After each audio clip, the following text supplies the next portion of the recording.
Hi, my name is DeLawnia Comer-Hagans, and I am a health disparities researcher in the Department of Health Administration.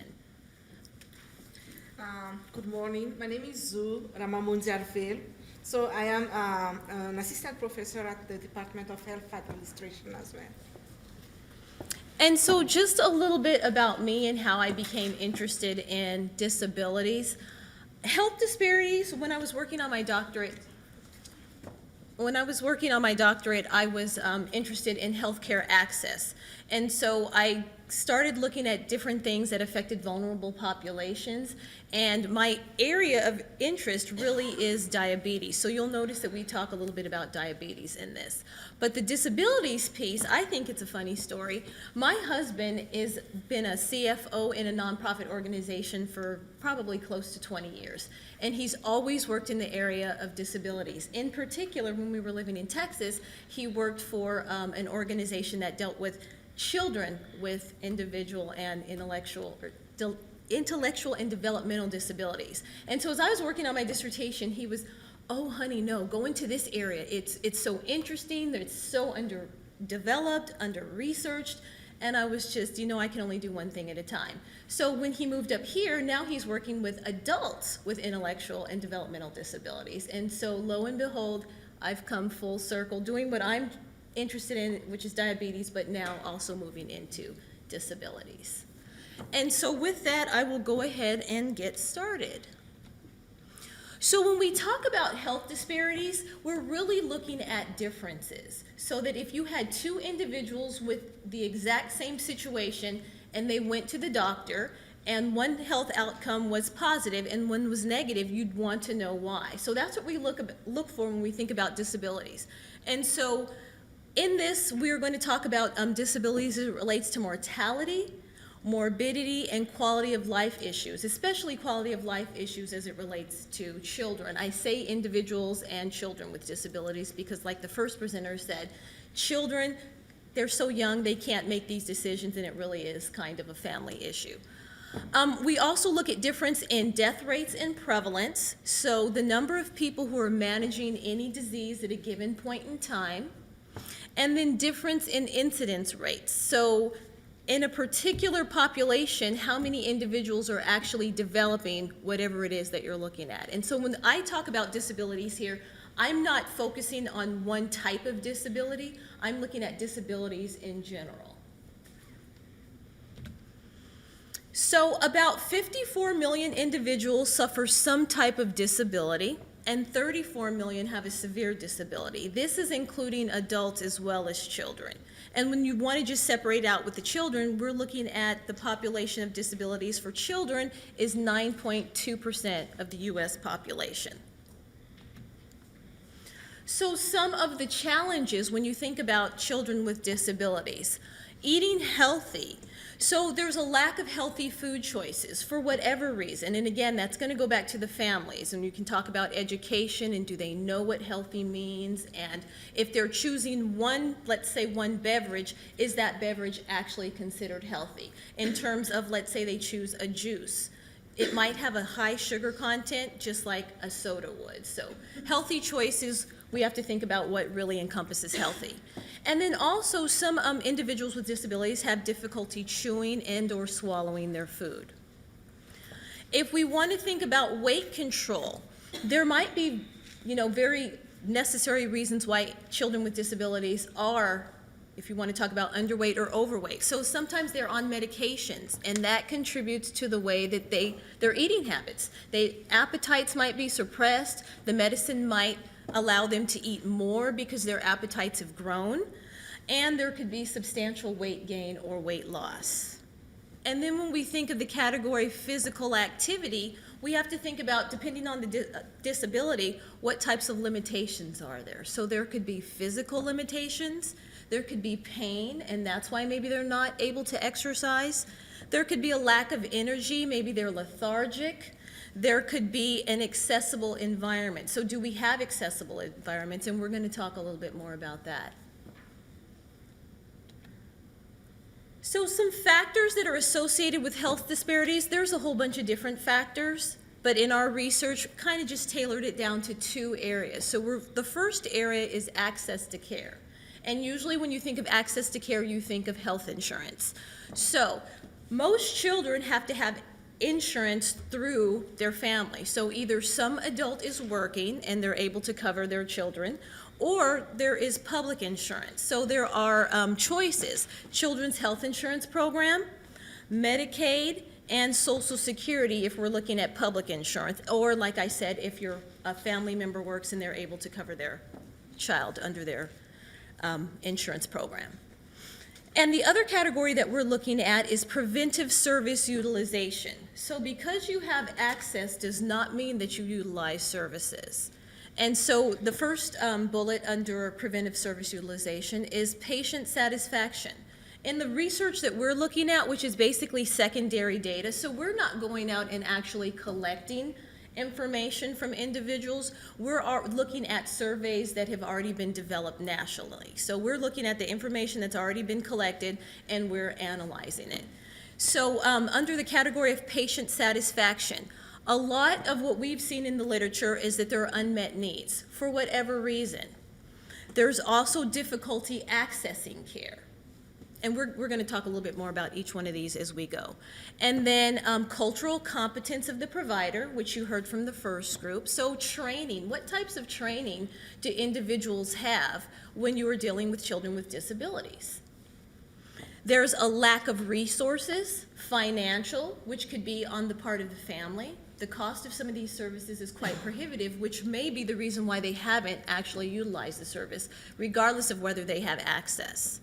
There's transportation issues, so maybe there is a special kind of vehicle that you need to be able to take your child with disabilities to certain appointments, and if you don't have that, or if you rely on public transportation, how reliable is it, and is it equipped to carry your child with disabilities?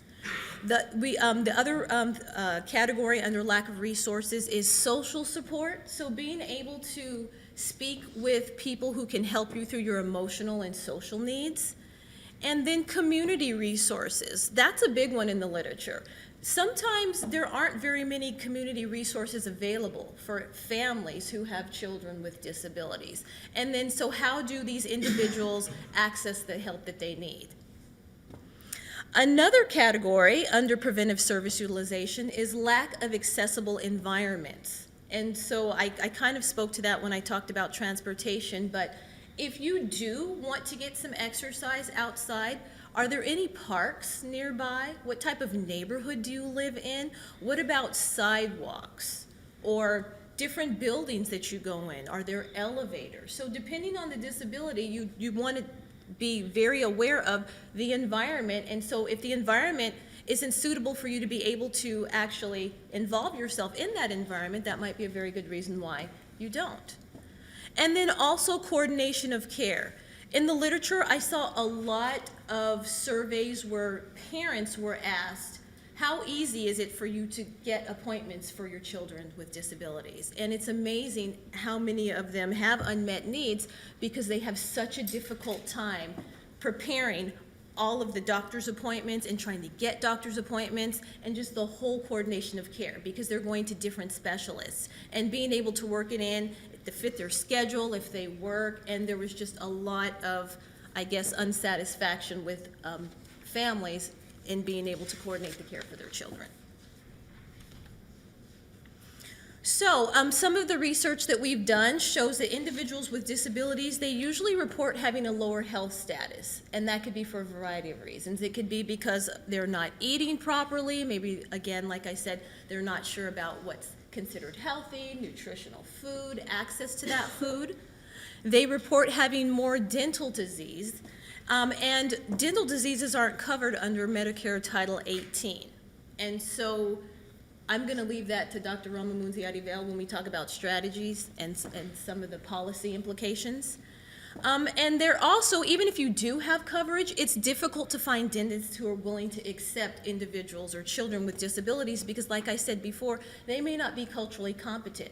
They may not have the proper equipment at the dental office, and they may not just understand the needs and be able to provide the service in a satisfactory manner because they haven't been trained that way.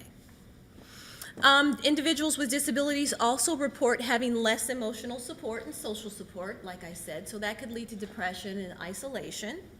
They have higher rates of obesity, and they have higher rates of diabetes.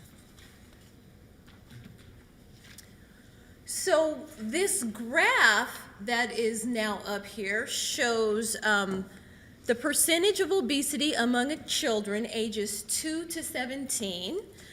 There's two columns, and the first column is for children with disabilities, and the second column is for children without disabilities. And this is taken from a 5-year span of 2003 to 2008, the National Health and Nutrition Examination Survey. And it's showing obesity rates for children with disabilities at 22% and children without disabilities 16%, which may not seem like a lot percentage-wise, but when you equate that to actual population and numbers, it's quite large. And so obesity rates for children with disabilities are 38% higher than for children without disabilities. That's a huge difference. Continuing with disability, there's 20% of children 10 to 17 years of age who have special health care needs. They're obese, and that's comparative to 15% of children without disabilities or without those needs. Overweight and obesity are risk factors for heart disease, high blood pressure, stroke, and diabetes. So if children are obese and they're having different issues, if that's a risk factor for diabetes, and I'm concentrating on diabetes in particular because I'm going to talk about diabetes, then you can see some of the implications of not being able to eat nutritiously or being able to get out and exercise. So a little bit about diabetes. It's the 7th leading cause of death in the U.S., and a lot of the literature that I read, even though it's a chronic disease, it seems to be one of the most difficult to manage. It can also lead to diabetes complications, in particular diabetic retinopathy, where eventually you lose your eyesight unless you take precautions to maybe get an annual dilated eye exam. And that varies depending on the severity of your retinopathy. And then also foot sores and possible amputation if you don't, again, utilize the preventive health services and go and get your feet checked. And diabetes is unduly burdensome in regards to healthcare costs. So here are some of the associated costs with diabetes. Obese individuals incur $1,422 per person in additional medical costs.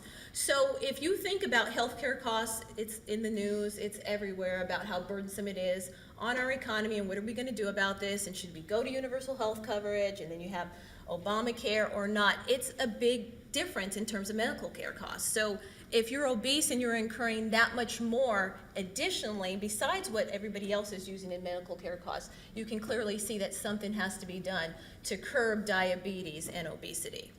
In 2006, healthcare costs for individuals with disabilities was almost $400 billion. That was 2006. We're in 2015 now. So I can only imagine that those costs are increasing. And then in 2012, diabetes estimated costs were $245 billion, which is about $1 in every $5 healthcare dollar spent directly on diabetes. So you can clearly see the implications. Not only do we have to deal with these health disparities, but you also can't deal with, in my opinion, any chronic disease without looking at associated costs. And now I'm going to turn it over to Dr. Ramamonjiarivelo. So based on the presentation by Dr. Comer-Hagans, we see that there is a lot to be done to reduce the health disparities among children with disabilities.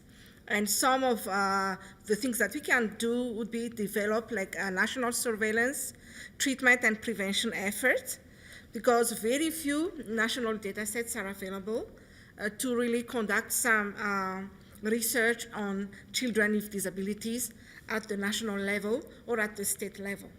And the data sets that are available, they are not consistent for each state, so it is really difficult to conduct like a worthwhile research that could bring about some change in how to reduce these disparities among children with disabilities. There are also some needs for interventions development that focus on this population. Some previous literature review that we conducted, we found that there are not many interventions, community interventions, that target people with disabilities. And those people are like, they're more isolated and then maybe forgotten in the process in research. So more intervention, like community-based intervention, to target those, especially children with disabilities, would be more helpful to bring some change. And then we can also tailor those interventions based on the disability type, like the severity of the disability or the type of disability. And then we can also address some policy issues related to these disabilities among children. So there are some policies, but there is no standardization of those policies, so each state has their own policies. And we know that we have a Medicare that covers the health insurance of people with disabilities, but as Dr. Comer-Hagans said earlier, it does not cover dental services. And we know that bad dental health can also lead to other diseases. So if those people, they're already disabled and then they don't get adequate dental insurance, and that might lead to other diseases like heart diseases or something else. So we don't know why Medicare didn't want to cover dental services, and it is not that expensive. But when you get sicker, and then it will be covered, so having some preventative services for dental care could help. And then we could also explore the composition of the financial structures to better accommodate individuals with disabilities, like more financing of the community programs, health needs assessments, and those different services. And then reviewing the Inter-Americans with Disabilities Act of 1990, pretty old for the act, and then the amendments can also address those needs that are not met yet for those people, children with disabilities. Like we do have some, the act requires the accommodation for the restroom, but in some other environment, some environments are still not accessible by disabled children. So some act that will address that will be also very helpful. So that is our presentation. Thank you very much. Any question? Thank you. I have a question. So you guys did a really nice job of pointing out all of these unmet needs. How can we as a group, and I thought to myself, wow, we just hit on that. That's kind of the idea of this morning, is to try to bring together lots of different minds and experiences. But in reading the literature and things, have you seen successful programs or successful models that have helped service providers join with public policy agencies and university folks to identify the unmet needs in their communities or their region, and then to address those unmet needs? We have seen some in the literature. I can't give you any off the top of my head, and if you hadn't asked, I probably could. But most of the literature, what it states is it has to be a collaborative effort. That's what all of the models are doing, whether they're successful or not. The one piece that is across all of them is that we have to get individuals with disabilities involved, because a lot of times when you're developing these interventions, they forget the population that they're serving to bring in. And so that was one of the most important that we're seeing in the literature. You have to have individuals, whether it's adults or children, depending on what you're designing, involved in telling you what they need, because they're more likely to know than individuals without disabilities. And then, of course, you need to bring practitioners from different settings and environments, urban, rural, all kinds of different specialties together to develop interventions that are successful. And the one thing it does say in the literature is, as beautiful as this sounds, it's very difficult to get these types of individuals together at the same time to actually be able to sit down for more than 2 minutes and develop things that work. So that's the other factor.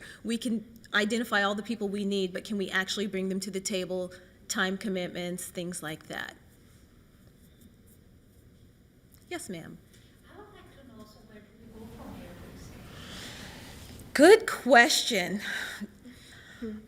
You know, to be honest, I'm not exactly sure, except to sit down like the other group, the first presenter said, and have a conversation, because I think that's where it begins. You sit down, you start talking, you see what interests are overlapping, and where you can bring in collaboration to address certain issues. But I also think that you have to start one issue at a time. I think when we get together, we want to solve all 10 problems that we know exist, but I'm not so sure that that's the way to do it. I think if we did it one step at a time, okay, let's solve this issue. Is everybody still wanting to work together? Great. Let's now look at this issue. And you can rank the issues in terms of importance if that's what you want to do.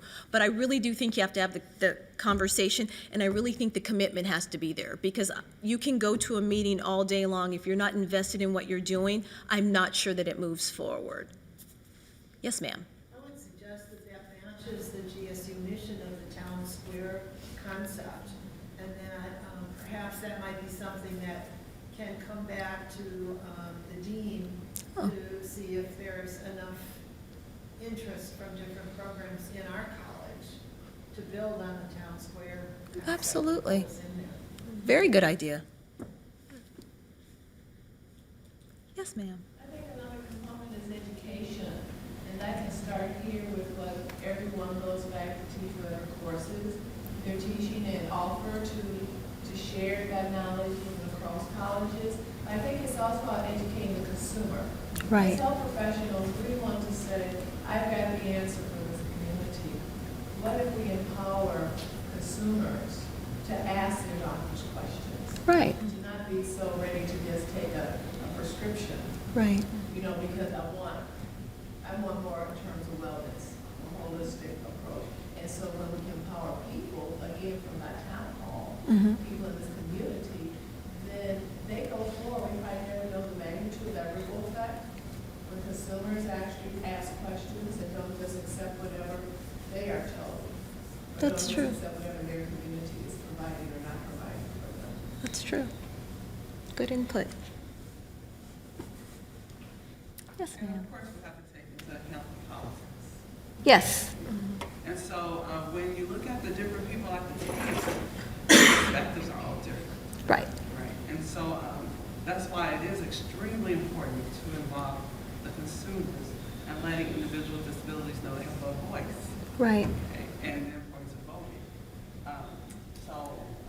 That is one thing. But on a positive note, over the past years, 20 years being away and coming back, it is nice to see some of the changes that have slowly taken place.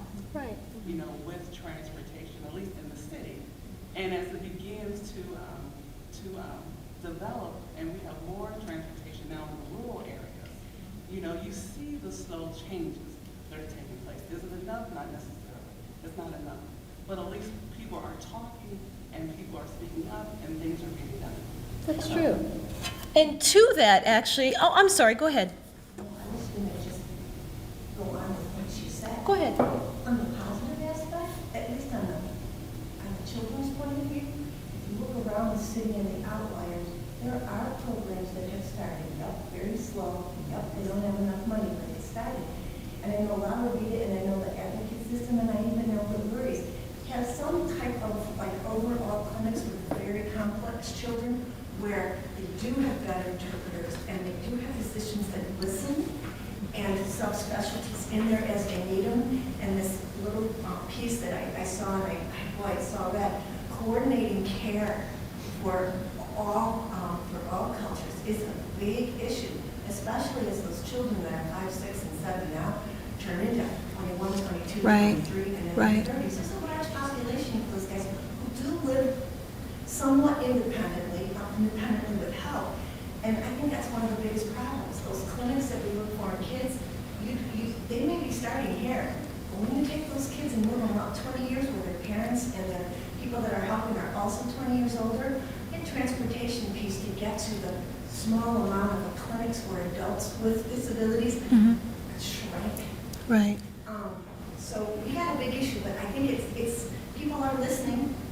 They are listening. And to speak to some of the things that the audience members brought up, where my husband works, for example, the past president of the Association of Individuals with Disabilities, she has a sister who has a disability and who has been served by, it's the ARC of Rock Island, that's where my husband works, has been served for over 30 years. So she is super invested, and she doesn't work, volunteers all of her time coordinating different services and grants and anything she could get her hands on for individuals with disabilities because she's vested. So if we can find individuals who are invested for some reason or another, I think that's very helpful. And she's very politically connected, to speak to Dr. Washington's point. And so the mayor there, I mean, anytime that there's a pot of money out there to be received, they usually get it because of their political connections and affiliations. But I think you're right. It takes people who are really committed to the cause. Yes? In about the next 10 years, we're going to see some very big changes for the community of people who have neurophysical differences. The business community has recognized them as an untapped resource. So they're beginning to target and recruit people from these different groups. That's one benefit. The next thing that's coming up is the millennial population. Their values are markedly different in terms of things such as diet. The Starbucks has just changed over from selling coffee, and they're now going to promote tea because that's part of the millennial value. Many of the companies that are involved in junk foods are creating health foods because that's part of the new market. So a lot of this will be market driven. And that's where, of course, we're going to start to see changes, because now we have a group, two groups. One group that has a different set of values, and then we have the business community recognizing that these individuals with neurophysical difference do have value. They do have strengths, and are beginning to resource those. So those things coming together are definitely going to create some changes. Absolutely. And to speak to that very quickly, there are a lot of companies who are actually starting to hire individuals with intellectual and developmental disabilities and paying them the same wage as individuals without, just to show that these individuals can be a productive part of society. So you're right.